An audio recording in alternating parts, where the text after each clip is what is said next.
दक्षिण पूर्व रेलवे के जीएम अनिल कुमार मिश्रा ने शुक्रवार को बादाम पहाड़ भलदाटाटा सेक्शन का निरीक्षण किया। इस दौरान कई खामियां मिली जिसे दूर करने का निर्देश दिया। जीएम शालीमार से विशेष ट्रेन से शनिवार सुबह टाटानगर पहुंचे, जहां से तमाम अधिकारियों के साथ बादाम पहाड़ टाटा रेल मार्ग के विकास कार्यों का जायजा लिया। इस दौरान उन्होंने प्लेटफॉर्म नंबर 2 पर उत्कृष्ट कार्य करने वाली आरपीएफ की 2 महिला कांस्टेबलों को प्रशस्ति पत्र देकर सम्मानित किया।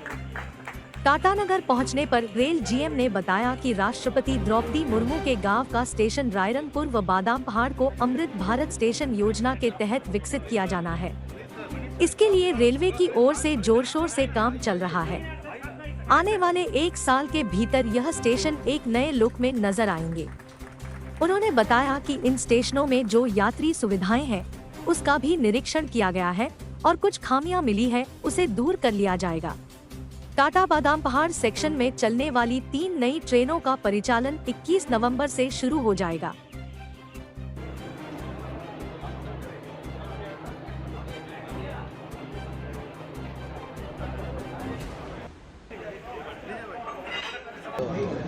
ऑनरेबल प्राइम मिनिस्टर का ये होम टाउन भी है, तो इसमें हम लोग बादाम पहाड़ और रायरंगपुर 2 स्टेशन है, इसको अमृत स्टेशन के तहत इसका रीडेवलपमेंट कर रहे हैं और इसका कॉन्ट्रैक्ट भी अवार्डेड है और इसकी ड्राइंग भी अप्रूव्ड है और इसका काम भी बहुत ही जल्दी शुरू हो रहा है। बादाम पहाड़ में ऑलरेडी कार्य शुरू कर दिया गया है और आने वाले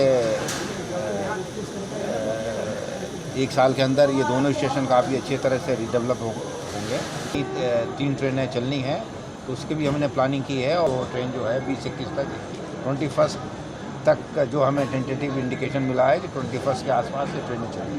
वेस्टर्न रेलवे का सेफ्टी को सबसे महत्वपूर्ण स्थान दिया जा रहा है और हम लोग ये इंश्योर कर रहे हैं कि प्रॉपर हमारे गियर के मेंटेनेंस हो, कोई फील्ड में शॉर्टकट ना हो और ऐसे जो भी केसेस पाएंगे उसमें हम लोगों ने डिटेरेंट एक्शन किया है।